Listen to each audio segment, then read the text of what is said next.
ya, main band dan lain-lain. Saya vokalis di band tersebut. Dan main di kafe-kafe di Jakarta ini. Akhirnya saya dengan teman-teman buka bisnis lain. Bisnisnya bisnis dunia hitam, Ustaz. Buka tempat judi, Ustaz. Ya, Rob. Saya juga sempat waktu itu oleh ayah saya dimasukkan ke penjara juga sempat, Ustaz. Oleh ayah sendiri? Iya, karena ayah saya polisi. Ada tunjukkan itu, Ustaz. Jadi foto-foto dulu ya. Mereka gitu ya? Jadi nggak langsung kajian dulu. Jadi merasa wah ini sama-sama kita nih. Betul. Gitu. Dan mereka lihat loh, kayaknya lebih nakal ya dari saya, kira-kira begitu. Gue belum ada apa-apanya. Belum ada apa-apanya nih. Siapapun orang, mungkin dulu juga almarhum Ustadz Jeffrey Al-Bukhari. Ya, beliau ana rasa juga pernah mengalami titik-titik seperti ini, di mana kita sudah dakwah, Ustadz, sudah jalan, ya. Namun tiba-tiba rasa itu muncul. Taslih TV.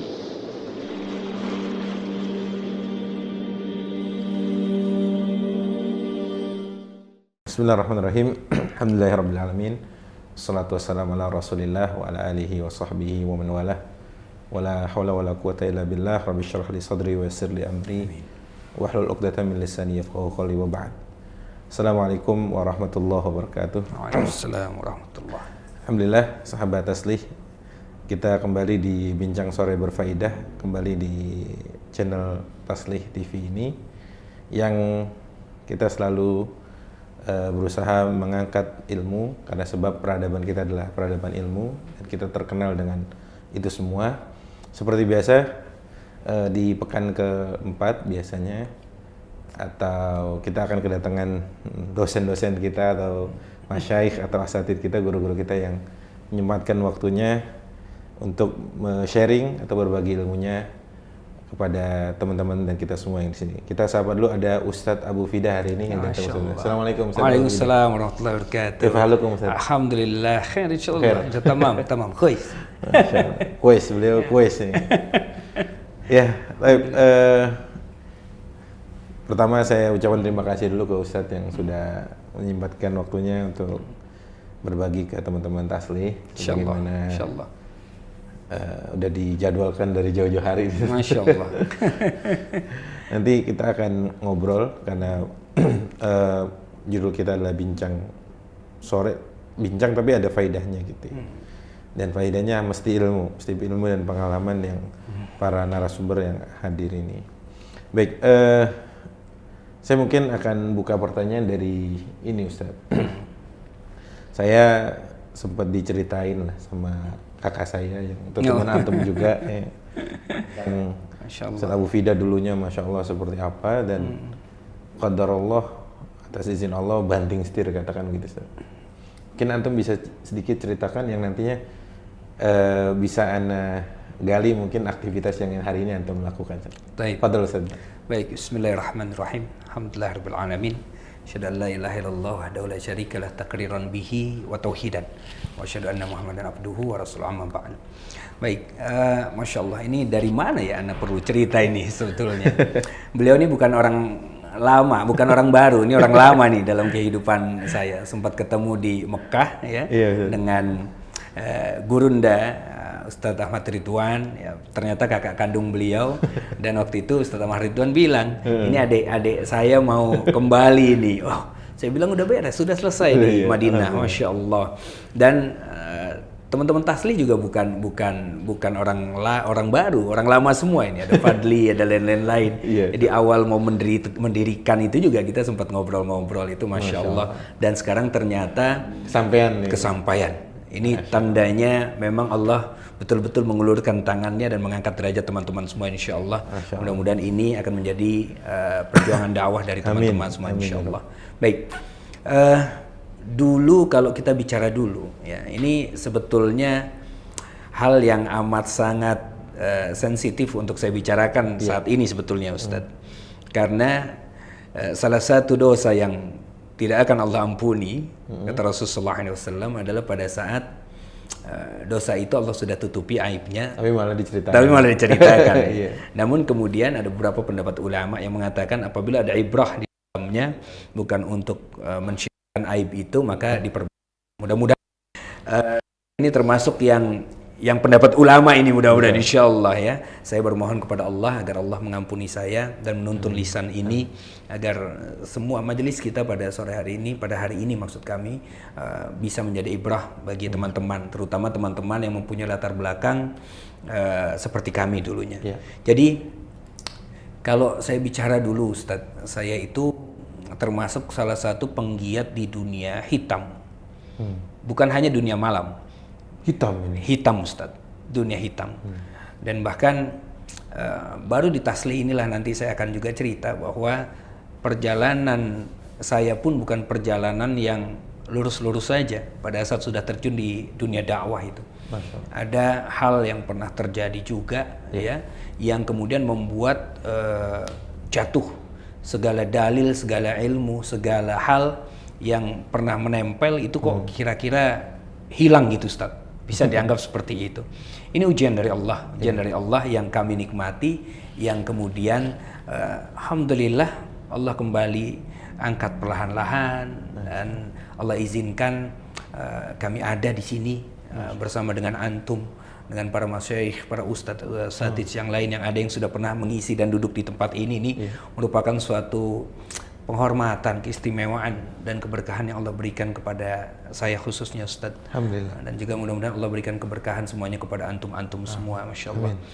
Ya, jadi dunia hitam Ustadz. Kalau kita bilang dunia hitam, itu bukan hanya dunia malam saja. Jadi saya dulu, kalau boleh cerita background sedikit ya, saya dulu pernah jadi pemain band Ustadz. Karena di masa kuliah saya hobinya ngeband dulu itu, ya main band dan lain-lain. Saya vokalis di band tersebut dan main di kafe-kafe di Jakarta ini sampai keluar kota Ustadz. Jadi dan bahkan sudah punya satu single yang sudah tayang di radio-radio. Album nih? Ya, belum album, baru single ini. Tayang di radio-radio, ya. Setelah dia tayang di radio, ternyata saya diumumkan saya dapat beasiswa S2 keluar Ustadz, jadi ke Belanda waktu itu. Nah, sehingga nyanyi-nyanyinya nih saya tinggalin. Karena saya katakan kalau seandainya saya dapat kuliah ke luar negeri, saya terpaksa harus ambil. Karena dulu nyanyi itu hobi. Tidak mau saya jadikan untuk tujuan hidup. Tidak. Nah, jadi di sanalah kemudian saya ke Belanda, 3 tahun di sana Ustadz. Baru kemudian kembali lagi ke Indonesia, begitu ya. Nah, sampai di Indonesia ternyata jobless, nggak ada kerjaan. Mafia amal ya. Mafia amal. Kenapa? Karena memang di zaman itu krismon, Ustadz. 98-an gitu. Jadi saya kembali itu sekitar tahun 2000-an, 2001. 2000 lah ya. Ya. Jadi krismon lagi bergejolaknya kan, 98 Pak Harto turun, lengser ya. Terus kemudian harga-harga naik, dolar bisa sampai angka 15.000, 20.000 waktu itu Ustaz. Jadi sampai di Indonesia tidak ada perusahaan yang berani hire saya karena ditanya pasti gaji terakhir berapa. Ketika di Belanda. Iya, akhirnya saya sampaikan gaji terakhir, itu nggak ada yang berani hire, nggak ada yang berani ngambil saya sebagai karyawan, nggak mampu bayarnya, ya. Akhirnya saya katakan angkatan saya di era itu adalah lulusan-lulusan luar negeri yang paling banyak tidak mendapat kerjaan, jadi pengangguran. S2 pengangguran dari luar banyak tuh di tahun-tahun itu, di zaman itu. Nah, terus kemudian akhirnya saya rencana kembali lagi lah ke Belanda karena di sini sudah 6 bulan tidak ada pekerjaan, tidak ada yang lain-lain. Akhirnya dengan sahabat saya sudah jadi polisi, dia jadi Kapolsek di Bangka Belitung. Hari ini? Waktu itu di daerah namanya daerah Koba, jadi dia Kapolsek di sana.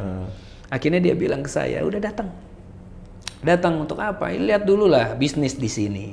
Ternyata saat itulah saya diperkenalkan dengan bisnis tambang pertama kali, Ustadz. Tambang timah di sana. Nah, di sanalah saya bergelut di dunia pertambangan. Akhirnya jatuh cinta, akhirnya mendalami, akhirnya kami buka tambang besar, Ustadz. Ada konsesi 3.700 hektar di Bima, Nusa Tenggara Barat. Jauh ya? Jauh. Jadi dari Bangka Belitung saya ke Bima, NTB. Dan lumayan lama saya di Bima, Ustadz.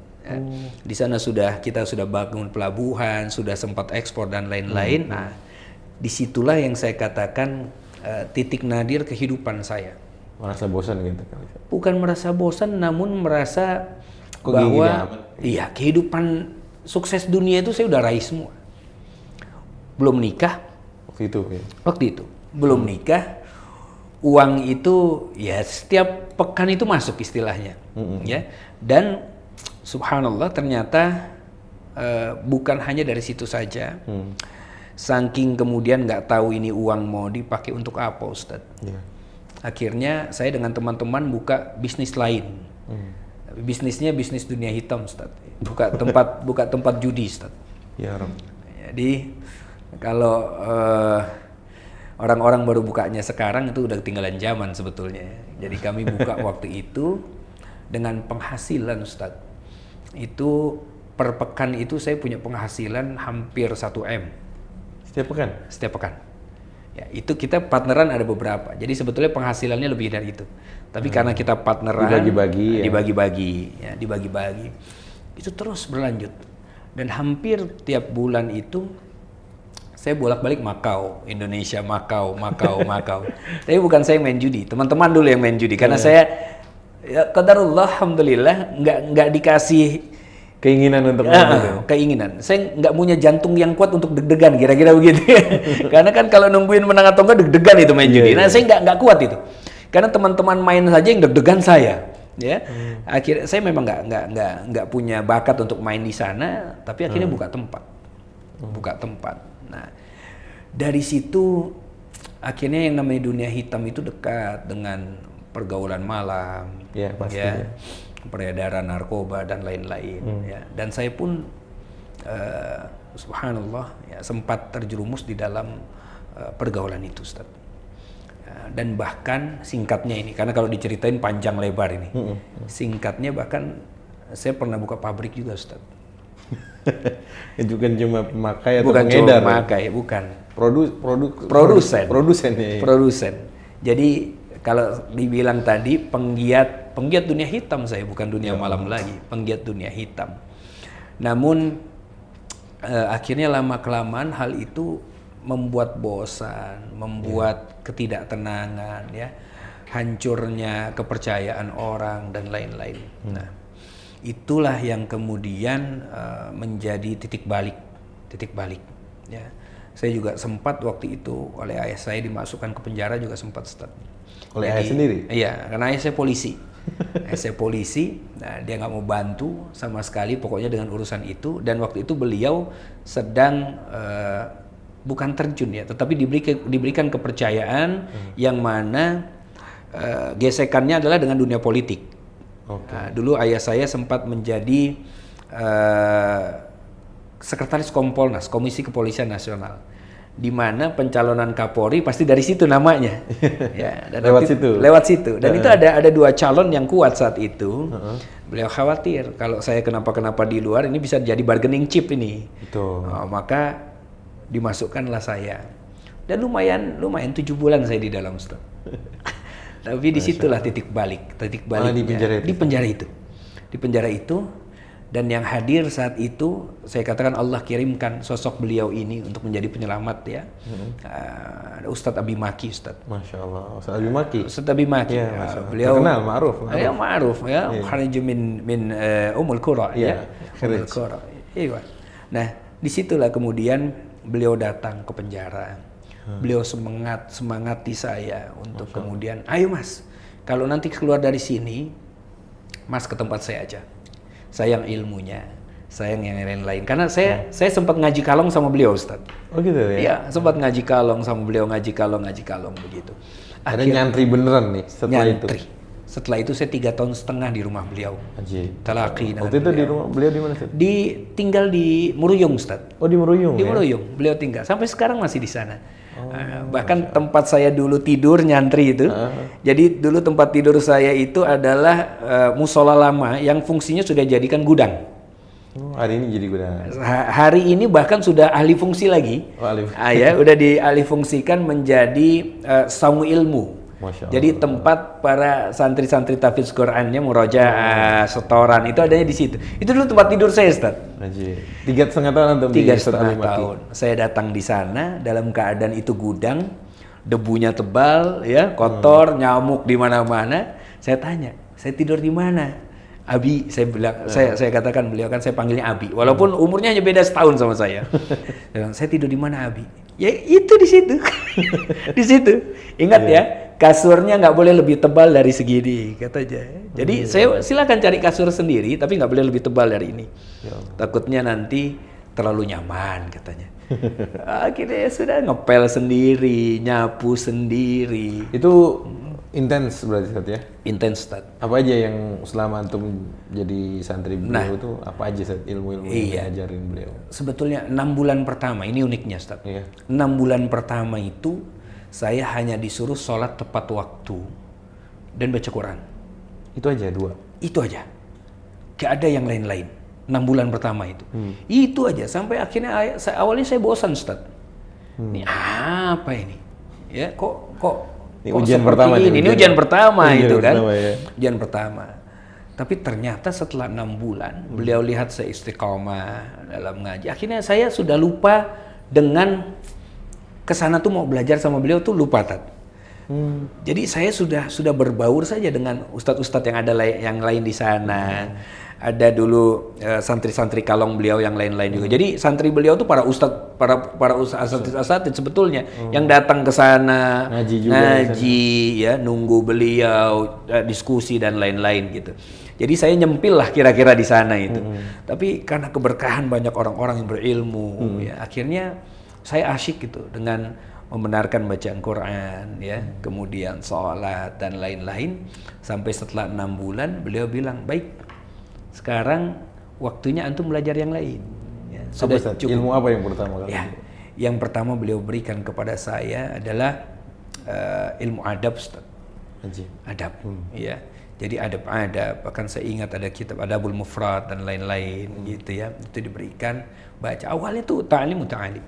Iya. Belajar dulu ini katanya. Zarnuji ya. Iya. Tanya dulu ya. Kemudian bedah ini dengan ustadz-ustadz yang lain. Karena waktu beliau kan sedikit. Betul. Waktu beliau sedikit. Jadi saya kalau ketemu beliau itu hanya ba'da subuh, Ustaz.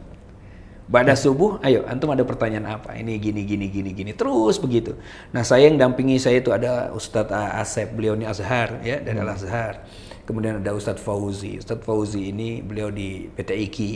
Ustadz Taufik di PT IKI. Tapi dulu santri beliau ini nyantrinya sama Ustadz Abi Maki di apa ya namanya ya, bukan gontornya tetapi pondok alumninya ya. Pondok alumninya, betul ya, di sana beliau nyantri di sana. Itu pun beliau yang ngajarin saya dari awal, dari bahasa Arab dasar dan lain-lain. Jadi awal dengan beliau ini. Masya Allah. Asik dengan beliau. Itu saat ketika antum memutuskan untuk artinya terselamatkanlah dari dunia hitam yang antum ceritakan tadi. Itu kan pasti berat lah awalnya, kemudian ya pastinya ada rekan antum kah atau sahabat yang masih di sana gitu katakan.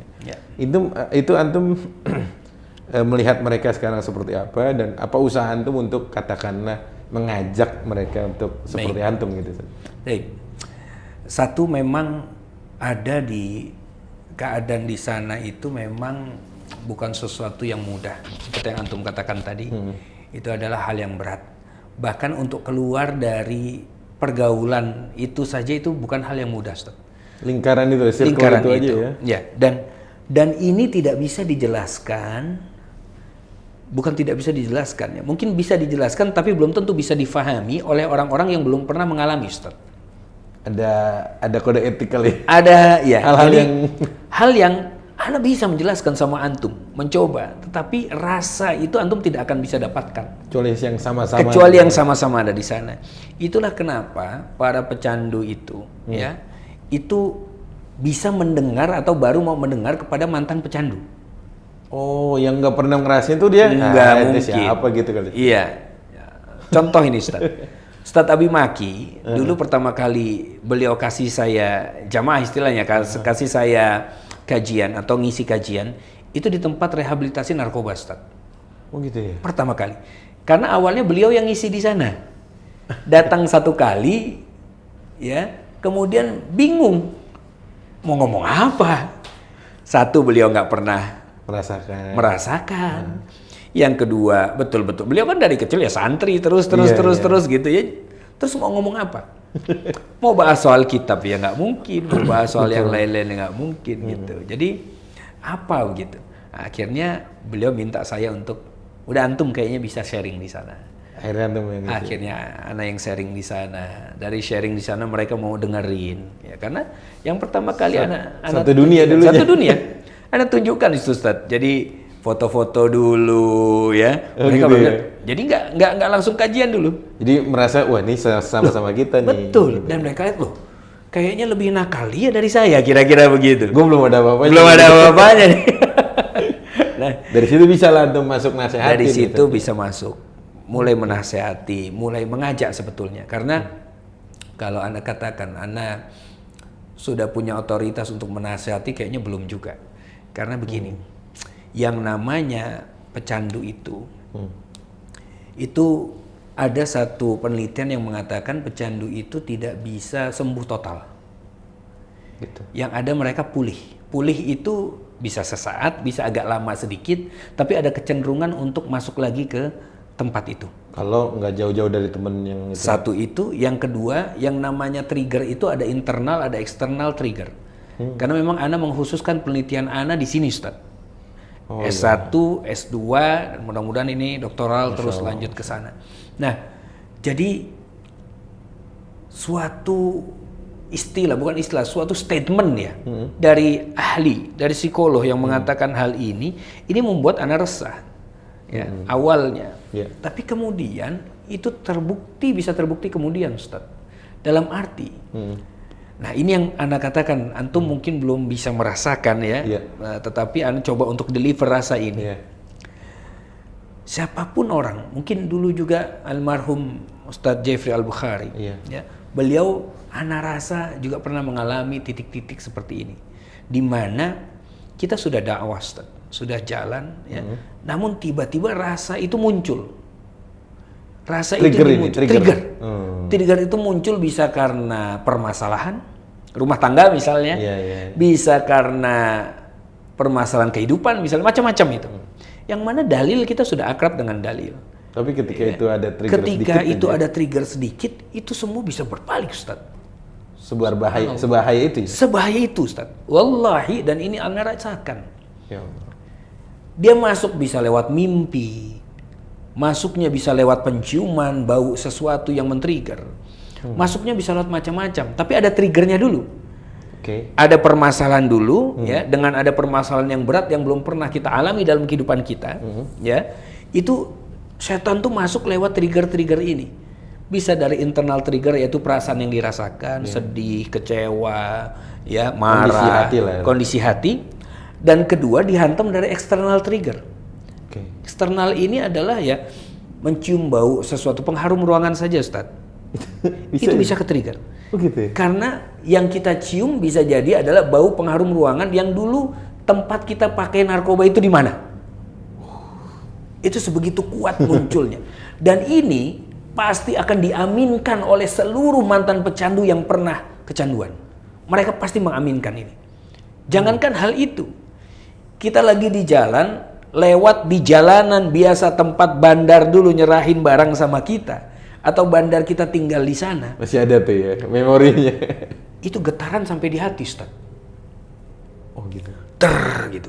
Tangan bisa keringetan. Padahal kondisi antum sebenarnya sudah jauh. Padahal sudah jauh. Tapi ini tangan keringetan, dingin, kaki juga begitu. Itu bentuk ujian kali dari Allah, Ustaz. Itu dia, Ustaz. Dan terkadang ada yang sukses melewati, tapi ada yang kemudian terpleset juga. Ya Allah. Bisa jadi, Ustaz. Maka nggak heran pada saat ada berita, pernah ada seorang ustadz gitu ya, dia mau tablik akbar, ditangkap BNN di kamar mandi. Ini mau tablik akbar, tapi BNN tangkap dia di kamar mandi. Kenapa? Lagi pakai, Ustaz. Untuk supaya apa? Menghilangkan demam panggung katanya. Untuk kemudian karena dia punya masalah dengan pasangannya. Atas laporan istrinya sendiri. Inilah fitnah yang dahsyat, yang luar biasa ujian ini. Dan Ana pun mengalami hal-hal seperti itu. Masya Allah. Artinya tidak mulus-mulus saja lah Ustaz ya. Tidak mudah. Bahkan ketika antum memutuskan untuk belajar ilmu agama, kemudian berusaha mendakwahkannya, ternyata memori-memori lama itu sebagai bentuk ujian dari Allah itu terus kayak ada gitu. Betul. Dan syaitan menghembuskan terus itu. Iya, dan itu juga ya. Dihembuskan terus. Yang jadi masalah, kita pernah tahu nikmatnya. Oke. Dan ini buat anak sedih, Ustaz. Anak sedih terpuruk waktu itu, ya, dalam keadaan yang ya Allah, dosa apa ini anak ini? Apakah anak zalim sama orang lain? Apa jangan-jangan sama pasangan?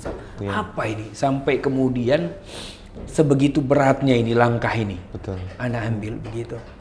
Sedih-sedih sampai akhirnya Anda sempat dengar potongan kajian dari Ustadz Khalid Walan.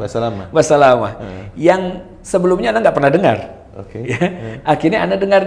Tiba-tiba qadarullah lewat itu, ya, dan disampaikan oleh istri Anda kepada Anda waktu itu. Ini kamu lihat, karena Anda dalam keadaan down, Ustaz. Down ketika itu. Padahal antum sudah menjauh dari dunia. Sudah menjauh, ya. Tapi itu kemudian tiba-tiba down, sedown-downnya saat itu. Saat itu kajiannya adalah beliau bercerita tentang seorang ahlul badar namanya Abdullah, ya, yang mana Abdullah ini adalah peminum khamar dulunya. Ya, tapi kan ahlul badar kita sudah tahu. Ahlul badar kira-kira tempatnya di surga apa di neraka? Privilege ya. Privilege, ya, kata Allah ya ahlul badar. Silakan engkau mau ngapain aja di dunia boleh deh. Mau ngapain aja boleh. Qadarullah, ya, suatu waktu pada saat selesai terjadi pertempuran dan lain-lain, Rasulullah perintahkan Abdullah ini cari ghanimah. Carilah begitu ya. Masuklah di gudang-gudang, ya, ini gudang Yahudi nih. Dan ternyata dari cerita itu pun Anda tahu bahwa yang paling jago bikin khomer dari dulu tuh Yahudi memang. Gitu. Sampai sekarang, Ustaz. Sampai sekarang. Jadi jenis-jenis minuman sekarang itu pun yang bikin Yahudi itu.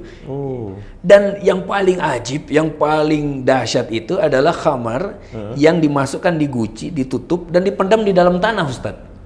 Oh gitu ya. Ya. Kalau antum bukan peminum khamar yang handal, antum nggak bakal ke-trigger dengan bau apapun, apalagi dipendam itu di dalam tanah. Iya. Abdullah beda ceritanya, Ustaz. Ahlul badar ini, bukan cuma Abu Fida. Ya, Abu Fida nggak ada apa-apanya lah, pendosa luar biasa. Abdullah, ahlul badar, masuk di gudang itu tiba-tiba nyium, wah, khamar ini, kualitas paling top, dan di bawah dipendam, digali benar, ketemu Ustaz beberapa guci di sana. Karena ya itu yang Anda katakan tadi, kalau orang yang belum pernah merasakan, belum menjadi pelaku, tidak akan paham, nggak akan paham rasanya. Dan Anda paham apa yang dirasakan oleh Abdullah saat itu. Gitu ya. Dan Abdullah minum, Ustaz. Minimal ada kesamaan sama sahabat Nabi. Ini bukan mau cari dalil, bukan mau cari pembenaran, bukan. Ini jadi semangat buat Ana sendiri. Ada juga modelnya dulu ya. Ahlul badar, ya kan? Orang yang dekat sama Allah, jauh dari sifat munafik kan mereka ini. Badar dengan semua privilege. Dengan semua privilege yang mereka punya ya. Minum, Ustaz. Nyender mabuk di sana. Akhirnya Rasulullah cari dapat lagi mabuk. Ada di sini. Rasulullah ambil sendalnya, dipukul. Iya betul. Iya kan? Tak begitu. Karena dipukul, sahabat yang lain ikut-ikutan mukul semua pakai sendal. Namun ada satu orang sahabat mengatakan, ya laknatullah, wahai orang yang dilaknat Allah. Saat itulah Rasulullah katakan, berhenti. Hasbuk, cukup, sudah. Cukup, kata Rasulullah. Kenapa? Dia adalah orang yang mencintai Allah dan Rasulnya. Selesai. Disitulah semangat Anda bangkit lagi, Ustaz. Ya Allah, satu kisah aja, satu penggalan kisah, ternyata bisa membuat harapan hidup kita bangkit lagi. Dengan segala ujian, fitnah yang masuk, cibiran dan lain-lain, subhanallah. Udah kita tidak dengarkan lah, kita jalan saja sudah. Masya Allah ya, saya tahu Fida tadi kan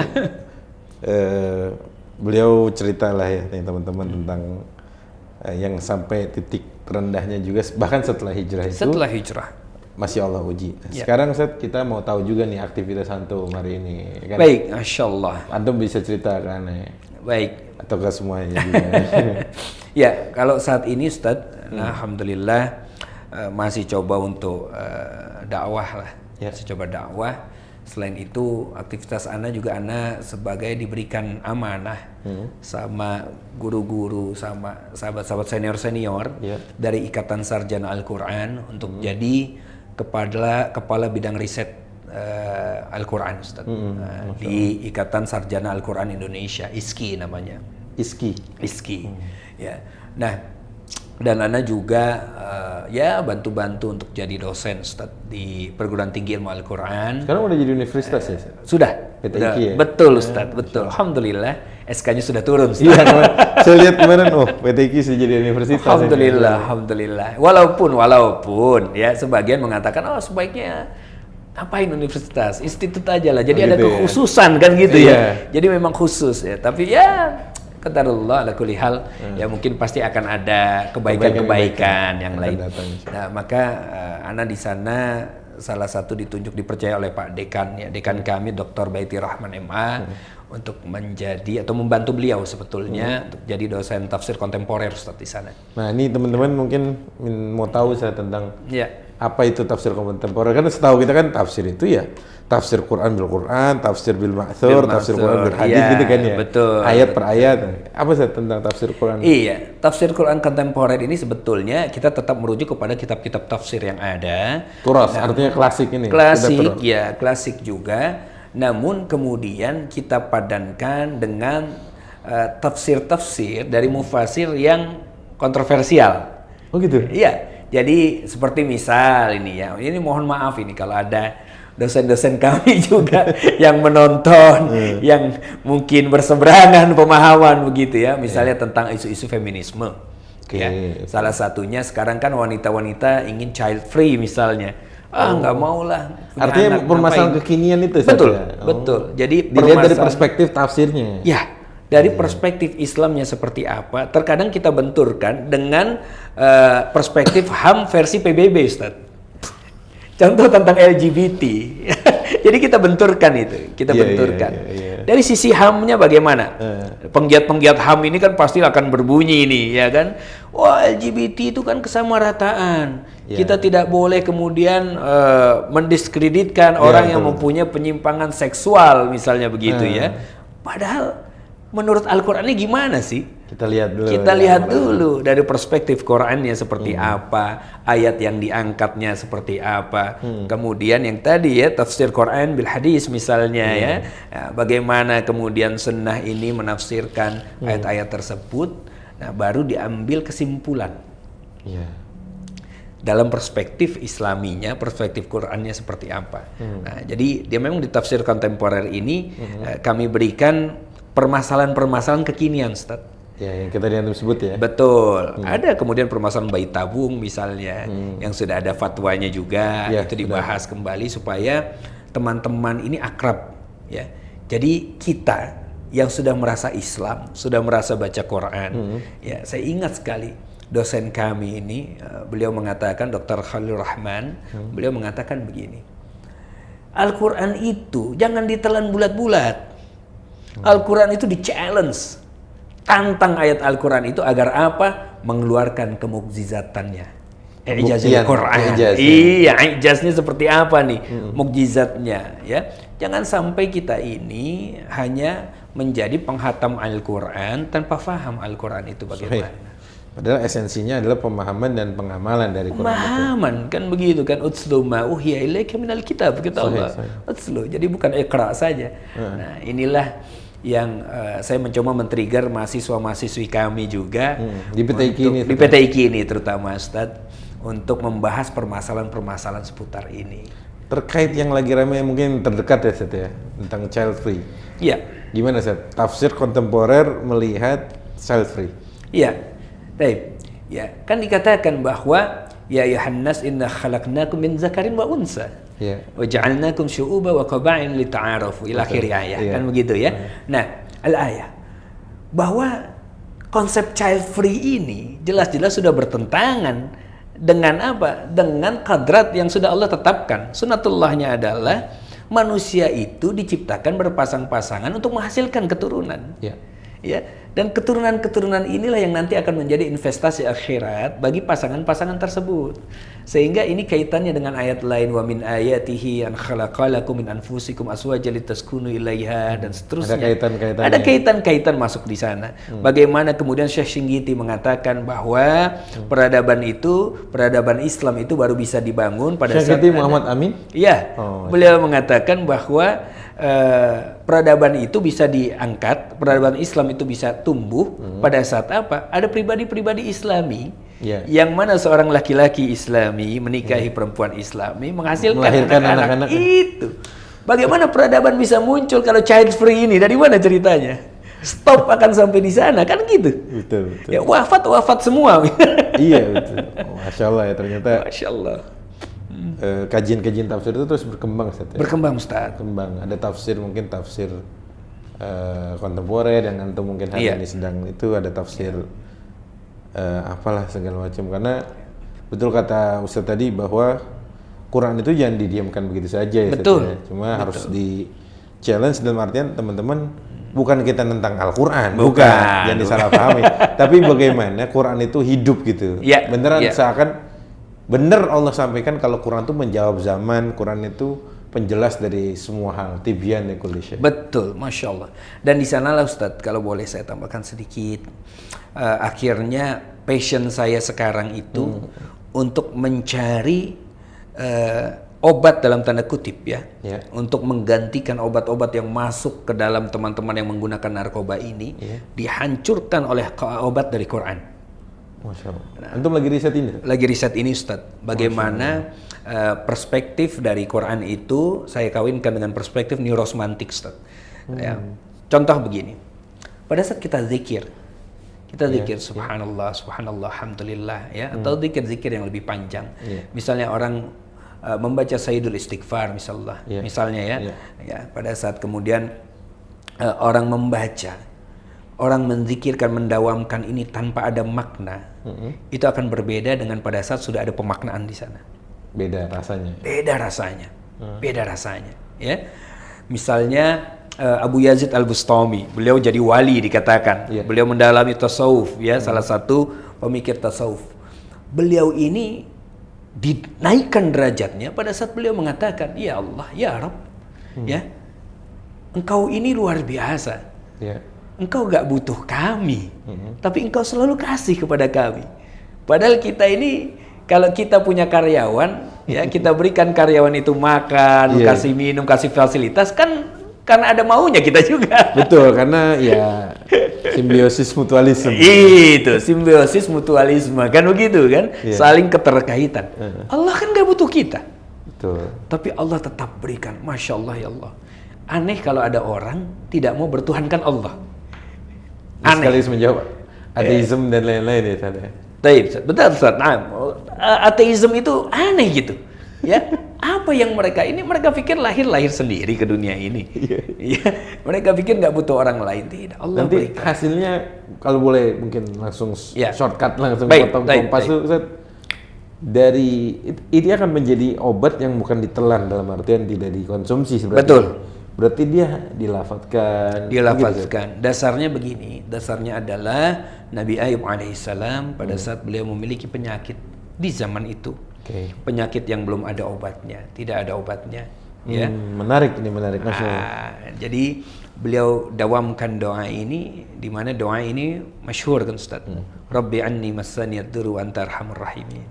Ya, nggak ada minta sembuh di dalamnya. Nggak ada kan. Cuma ngadu aja ya. Cuma ngadu aja. Tapi kan mafhum mukhalafah. Ini kan Rabbi anni massani, ya Allah, Tuhanku, aku lagi sakit. Masa sih nggak tahu kalau aku sakit? Kira-kira begitu. Ya, wa anta arhamur rahimin. Sementara Engkau Maha Pengasih, Maha Penyayang.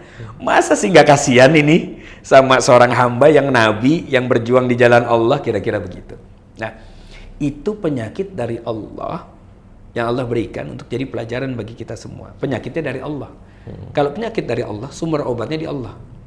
Kalau penyakit dari manusia, ya kecil banget bagi Allah untuk menyembuhkan. Hanya tinggal mendekat kepada Allah, bermohon sebagaimana Nabi Ayub bermohon kepada Allah dengan penuh pengharapan. Yakin. Nah, itulah makna dari ilmu neurosemantik yang masuk di sana, Ustaz. Oh, Masya Allah. menariknya ilmu ini yang menemukan, yang menggagas Yahudi nih Ustaz. Dia lagi gitu.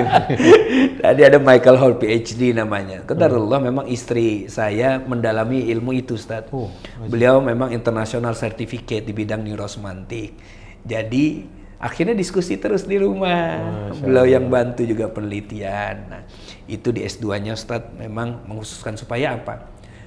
Saya pribadi mengalami dan saya pribadi merasakan beratnya loh. Padahal sudah dakwah, padahal sudah mendekat, padahal sudah mengupas Quran, bahkan mengajarkan gitu. Itu masih bisa ke-trigger muncul hal-hal itu, padahal kita nggak mau. Gimana teman-teman yang masih di sana? Masa sih nggak ada obatnya? Bukan nggak ada obatnya, ini tinggal dicari. Ya walikuli da'in dawa'un jelas. Ini orang nggak ada yang mau nyari atau mungkin belum ketemu. Ada ustadz yang paham agama nggak paham tentang medis, sains gitu. Sains, orang-orang yang medis nggak paham tentang agama. Lo kita bikin satu tim aja lah. Singkirkan yang namanya. Atau dinikahi aja, Ustaz. Betul, Ustaz. Atau orangnya maksudnya? Iya. Nah, inilah yang perlu barrier ini yang kita hancurkan. Jangan memisahkan antara sains dengan itu ya. Betul, jangan dipisahkan. Nah, ini yang sedang Ana lakukan sekarang, mohon doanya. Masya Allah. Dan nanti pembuktiannya di doktoral ini pada saat disertasi, Ana melakukan pendekatan empiris Ustadz di sana dengan cara foto citra otak Ustadz. Jadi pada saat setelah mereka melakukan zikir ini dengan metode yang memang sudah kita arahkan, ya nanti otaknya akan difoto dengan MRI, apakah otaknya berubah? Itu pengaruh obat-obatan itu? Pengaruh, Ustaz. Jadi antum nih yang nggak pernah pakai sama sekali, pada saat difoto otak jebret, itu otaknya akan clear, warna-warnanya jelas di sini. Ada merah, ada hijau, ada kuning, clear. Tapi mantan pengguna Ustaz, ya pada saat dia difoto, dia buram Ustaz. Gitu ya? Ya. Itu Masya Allah. Jazakumullah khairan Ustaz. Jadi Masya Allah. Berangkat dari yang pernah mengalami, kemudian karena keresahan itu, teman-teman kita tuh memang tentang apa keresahan kita ini teman-teman. Seorang Ustaz Abu Fida ini keresahannya tentang tadi, saya tanya kan tentang bagaimana cara antum menyelamatkan mungkin rekan dan teman-teman antum di sana atau saudara-saudara kita seiman yang mungkin sedang Allah uji di sana. Berangkat dari keresahan, akhirnya beliau tergerak untuk tadi mengadakan riset, kemudian mengilmui dan lain sebagainya. Terakhir Ustaz, tadi antum sempat nanya tentang membina komunitas. Jadi sekarang ini alhamdulillah Ana dititipkan komunitas yang awalnya adalah teman-teman lama Ustaz. Teman-teman yang mereka bergerak di dunia malam, bukan dunia hitam. Masih kalah gelap sama masih kalah gelap. Jadi mereka agak redup-redup dikit lah kira-kira begitu ya. Di dunia malam yang sampai sekarang bahkan masih ada yang menggeluti di sana. Tapi mau ngaji. Dan di sanalah saya menanamkan kepada sahabat-sahabat ini jangan menjadi hakim. Allah perintahkan kepada kita ud'u ila sabili rabbika bil hikmah wal mau'izati hasanah. Allah nggak pernah minta kita jadi hakim. Allah minta kita, teman-teman yang masih di sana, kita maklumi aja. Sebagaimana anak SMA maklum sama anak TK. Kira-kira kan begitu analoginya, Ustaz. Ya, anak TK mau guling-gulingan, jadi masih TK. Iya, masih TK, orang maklum. Kalau SMA pakaian SMA guling-gulingan, nah ini orang baru mikir, ya kan? Nah, teman-teman ini kita anggap teman-teman yang memang belum ada pengetahuan sama sekali. Blas nggak tahu apa-apa. Blas. Mereka tahu yang mereka lakukan salah, hanya itu saja. Tapi gimana cara keluarnya? Seandainya begini Ustadz, antum isi kajian di depan teman-teman ini, ya mereka DJ yang masih main, bandar narkoba yang masih jualan, misalnya penggiat di dunia ribawi misalnya dan lain-lain. Antum bilang haram, keluar dari sana. Yang kita disambitin gitu. Bisa jadi begitu atau bisa jadi mereka dengar Ustadz, tapi mereka tanya, "Kef Ustadz?" Oke. Apa solusi dari antum? Ana suruh keluar sekarang, oke. Terus kemana? Apa solusinya? Nggak menawarkan solusi. Tidak menawarkan solusi. Disinilah kemudian kami bersama teman-teman ini namanya Taubaters 205 Ustaz. ya taubaters. Jadi betul-betul kita hanya orang-orang yang memfasilitasi orang-orang lain yang ingin bertaubat bersama-sama, kira-kira begitu. Ya. Nah, tapi kita dari hulu sampai hilir, Ustaz. Pengajian atau kajian yang kami tawarkan bukan hanya ngaji teori saja. Tapi kita bina teman-teman ini, bahkan sampai kita siapkan, udah, lo mau bisnis apa nih? Diperhatikan juga di sisi perhatikan itu, Ustaz. Maka Ana tuh ada bisnis kecil-kecilan sama istri, ada restoran Padang, ada sate Padangnya di sana dan lain-lain. Kita bukakan sate Padang ini di masa pandemi kemarin, Ustaz, kepada teman-teman dengan akad tabaruk, Ustaz. Masya Allah. Kami nggak ambil untung apa-apa, semua keuntungan ambillah buat teman-teman ini. Nah, dari situ kalau ini sudah berjalan, nanti mereka bisa keluar dari kehidupan itu. Karena sudah ada income itu. Income, kan intinya itu. Income-nya ini, harapannya sudah ada, mereka tergerak untuk itu. Yang penting ngaji terus ya. Betul. Jangan sampai nggak ngaji. Jangan sampai. Antum kunci di situ ya. Kuncinya di situ. Ya, antum masih mau DJ, silahkan nge-DJ, nggak apa-apa. Tinggal ngaji dulu. Yang penting ngaji dulu, ya kan. Jadi hatinya pada saat kita curi. Itu Taubaters 205. Taubaters 205. Masih sampai hari ini ya. Alhamdulillah Ustaz. Insyaallah, jazakumullah khairan nih Ustaz Abu Fida dengan kisah-kisah inspiratif ya. Masya Allah. Wallahi kita tuh setiap kedatangan dosen terbang. Tamu-tamu, dosen tamu nih selalu banyak kisah-kisah inspiratif yang dibawa sejak mungkin ya kisah hijrahnya atau kisah belajarnya dulu atau kisah pengalaman dakwahnya dan lain sebagainya. Dan jazakumullah khairan sekali lagi Ustaz sudah menyampaikan dan berbagi ilmunya dan berbagi keresahannya sebenarnya. Keresahan yang mungkin bukan setiap kita punya gitu. Keresahan antum di sisi tadi seorang mantan dan ingin menyelamatkan lebih banyak ya. Saya teringat saat anaknya Muhammad Amin Asy-Syanqiti. Hari ini beliau namanya Syekh Abdullah Asy-Syanqiti itu. Masya Allah. Saya waktu masih di Madinah tuh sering ngaji di beliau, ngaji tafsir. Selalu beliau ngomong gini, Ustaz. Bagaimana caranya kita sebanyak-banyaknya menyelamatkan diri kita dan orang lain dari api neraka? Itu dong. Maksudnya itu diulang-ulang di majelis beliau. Masya Allah. Dan itu mungkin amal soleh yang antum hari ini sedang amin ya Allah. Sedang berusaha mengarahkan.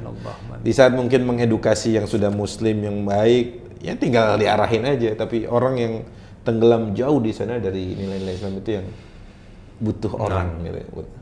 Dan orangnya sudah ada di studio kita hari ini. Masya Allah, amin. Kita doakan beliau semoga apa yang beliau usahakan, apa yang beliau jadikan hari ini sebagai bahan riset, yang menjadi keresahan dan nantinya menjadi solusi bagi teman-teman kita yang lain.